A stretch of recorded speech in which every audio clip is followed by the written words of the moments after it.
France Inter. Le 7-9, intervenez. Intervenez au 01 45 24 7000 auprès de Valérie Pécresse, députée UMP des Yvelines, candidate UMP pour les prochaines régionales en Ile-de-France. Mais là, ce matin, on parle des départementales avec, pour commencer, peut-être une remarque sur les réseaux sociaux, Hélène Roussel. Oui, bonjour Valérie Pécresse. Bonjour. Guy Pascanet, Valérie Pécresse reproche à Manuel Valls de ne pas parler de l'enjeu des départementales. Et le slogan de l'UMP, carton rouge au gouvernement, ce n'est pas une instrumentalisation de ces départementales, vous demande l'internaute. Non, mais qu'il y ait une part de nationalisation dans toute campagne, c'est évident. Mais le problème aujourd'hui, c'est que le Premier ministre, mais ça a d'ailleurs été dit par la presse quotidienne régionale telle qu'elle a été citée, je ressens exactement la même chose qu'elle, c'est le Premier ministre, son rôle, c'est d'apporter des solutions.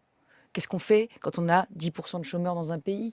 Qu'est-ce qu'on fait aujourd'hui quand on est en train de perdre confiance et qu'on n'entreprend plus, que les entrepreneurs s'en vont ailleurs ? Qu'est-ce qu'on fait quand la pauvreté monte ? Qu'est-ce qu'on fait ?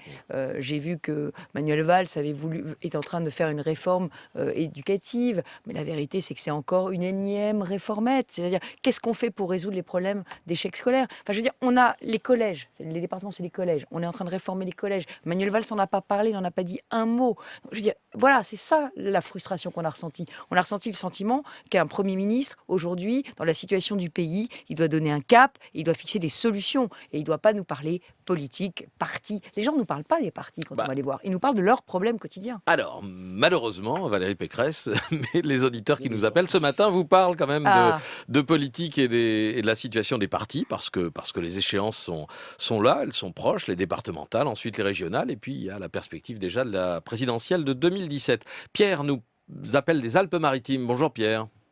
Oui, bonjour. J'avais une question par rapport au fait que le Front National est envisagé à plus de 30%, l'abstention ça va être à plus de 50%, donc je voulais savoir d'après vous, qu'est-ce qui éloigne les électeurs des partis de gouvernement ? Parce que là vous avez des tas de solutions, mais d'après ce que je me rappelle, il n'y a pas tellement longtemps, vous étiez ministre, il y avait des gouvernements de droite avec un parlement de droite, des sénats de droite, et globalement les gens ont quand même réussi à voter pour Hollande, pour vous dire à quel point vous avez pu les dégoûter de la politique. Donc je voudrais savoir comment vous envisagez-vous que 50% des électeurs ne vont plus voter, et ceux qui vont voter, ils vont voter à 30% pour le Front National. Merci pour cette question, Pierre. Valérie Pécresse. Eh bien, d'accord. D'abord, je répondrai à Philippe qu'à l'époque, le Front National était bien moins haut, ce qui montre bien que la politique du gouvernement auquel je participais était une politique qui avait davantage de résultats. Le problème, c'est qu'on n'a sans doute pas tout fait. Et je sais qu'on a un peu déçu certains des Français qui croyaient en nous. On aurait dû faire plus de réformes. Et moi, j'ai écrit un livre pour le dire. J'ai écrit un livre pour dire que oui, il y avait une part de mea culpa. On a fait un certain nombre de réformes. On ne les a pas toutes faites. Et je pense que si on avait été plus audacieux dans le cours des réformes, alors il y avait une crise économique très importante, mais si on avait été plus audacieux dans le cours des réformes, on n'aurait pas fini à 48,5, on aurait fini à 50. Pardon, ça ne répond pas tout à fait à la question de Pierre. Pourquoi aujourd'hui, comme force d'alternance, les Français pourraient voter à un niveau aussi élevé pour le Front National Philippe est dans les Alpes-Maritimes et il verra que les électeurs des Alpes-Maritimes voteront massivement pour l'UMP et l'UDI. Pourquoi ils le feront ? Tout simplement parce que le département est extrêmement bien géré, parce qu'il fait bon vivre dans les Yvelines. Dans les Yvelines, c'est chez moi. Dans les Alpes-Maritimes, mais c'est pareil dans les Yvelines.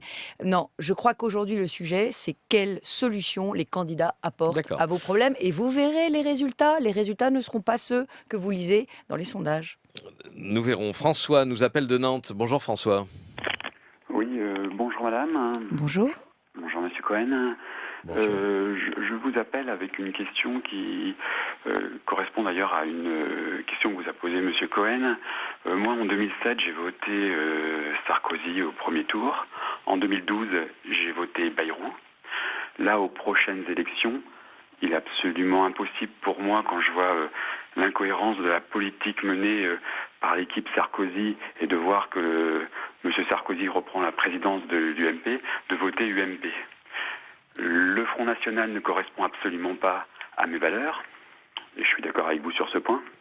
Néanmoins, j'envisage très sérieusement, même plus que sérieusement, de voter Front National, parce que j'ai envie d'envoyer un message à la classe politique de droite particulièrement, qui a eu des politiques vraiment incohérentes. Et je ne vois pas pourquoi des gens qui ont des casseroles aussi grosses que celles qu'on voit aujourd'hui dans les médias, je parle de M. Guéant, M. Balkany, qui sont tous des soutiens virulents de M. Sarkozy, pourquoi des gens comme ça nous ramèneraient dans le droit chemin ? Il y a des mesures, et quand je parle des mesures et des résultats de M. Sarkozy, je ne parle pas d'ailleurs que des résultats, mais de la politique menée et de l'incohérence. Parce qu'en plus, les résultats, vous savez bien que des mesures prises au niveau d'une nation, on en voit les effets souvent qu'à long terme. François, si je vous suis bien, vous vous considérez comme un électeur de droite. Qu'est-ce qui pourrait aujourd'hui vous ramener au vote UMP ? Qu'est-ce que vous pourriez attendre de l'UMP pour que votre vote soit aujourd'hui ou demain comme il l'était en 2007 ?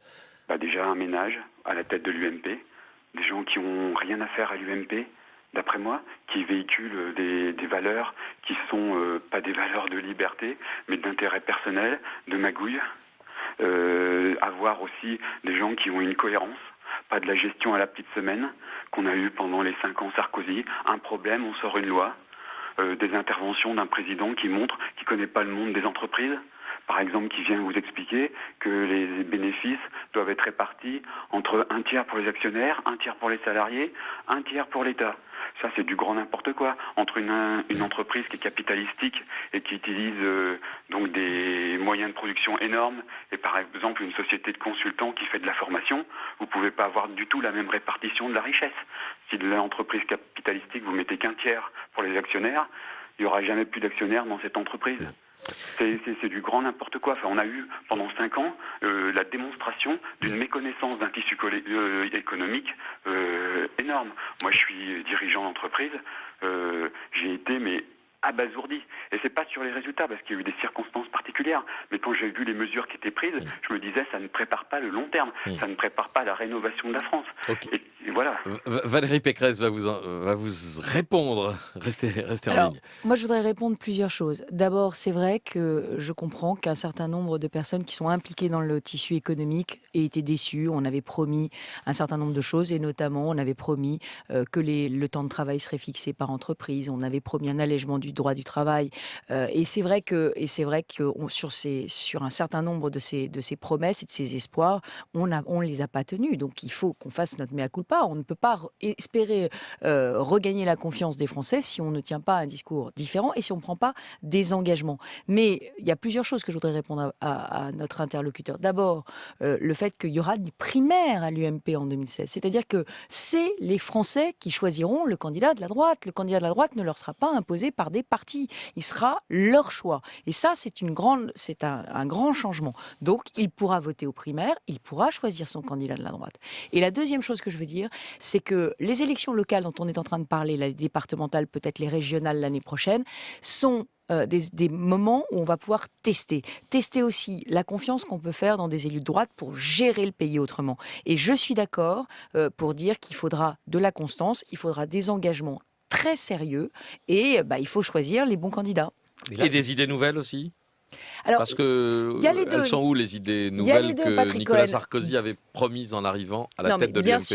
Bien sûr, il faut un certain nombre d'idées nouvelles. On est au 21e siècle, il y a un certain nombre de choses qui ont changé. Si on prend par exemple la révolution numérique, ça impose d'avoir une vision différente de la sécurité, une vision différente de la fiscalité, une vision différente de l'emploi, parce qu'Internet bouleverse tout. Donc il y aura évidemment une partie d'idées neuves dans le projet de 2017, mais je vais vous dire quelque chose qui va peut-être vous décevoir. Je pense qu'il y a aussi des idées anciennes, le contrat de travail unique pour lutter contre la précarité de ceux qui ne sont pas en contrat à durée indéterminée, la fin des 35 heures, les accords d'entreprise sur le droit de travail, la simplification du droit. Tout ça, c'est des idées anciennes, mais malheureusement, on ne les a jamais mises en œuvre. L'auditeur s'apprête à voter pour le Front National. Vous lui avez répondu sur 2017 et les primaires. Qu'est-ce que vous pouvez lui répondre sur la semaine prochaine ? Sur la semaine prochaine, pareil, qu'il lise les programmes, qu'il lise les professions de foi qu'il va recevoir dans sa boîte aux lettres. Il s'apercevra que les meilleurs candidats dans son canton sont les candidats de l'UMP et de l'UDI parce que ce sont ceux qui ont les 2 pieds dans le terrain et les 2 pieds dans le concret. Alors le terrain, on va en parler avec l'auditrice suivante, Claire, qui nous appelle de chez vous, du Chênay. Bonjour Claire. Bonjour. Nous écoutons. Bonjour madame. Bonjour. Je voulais vous poser la question suivante. Que pensez-vous du déficit chronique organisé concernant le contingent de logements sociaux sur les communes de Versailles, du Chesnay et des environs.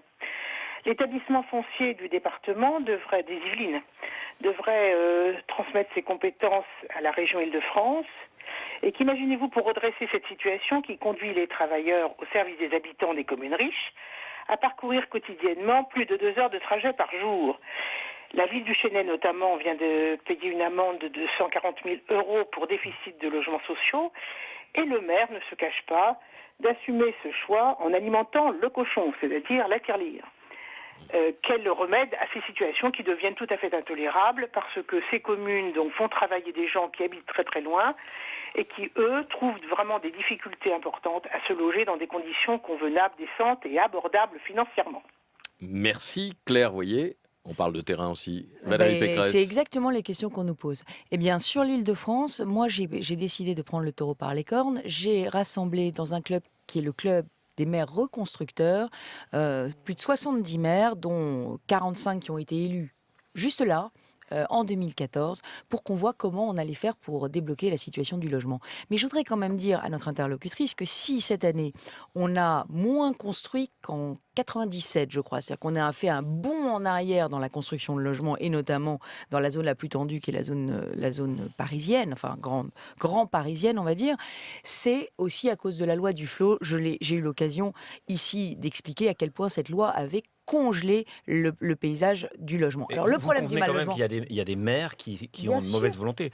Pour parler de votre circonscription justement ou de votre département, justement, par exemple, la ville de Versailles est une ville qui respecte la loi SRU et qui construit pas mal de logements sociaux. Ces chiffres sont plutôt bons. La ville à côté, celle du Chesnay, pas du tout. Il y a vraiment les mêmes couleurs politiques. Il y a vraiment 2 attitudes possibles. Est-ce que vous pensez qu'il faut être beaucoup plus contraignant pour qu'il y ait une meilleure répartition des logements sociaux en Île-de-France et notamment qu'il y ait plus de logements sociaux dans les villes riches? Moi, je vais vous dire, ma politique, ce ne sera pas celle du tout logement social, parce que le mal logement, il touche tout le monde. D'accord, mais je parle de la répartition. Je vous explique. Oui, mais avant de parler de la répartition, le sujet, c'est qu'il faut construire et construire partout. Mais il faut construire aussi.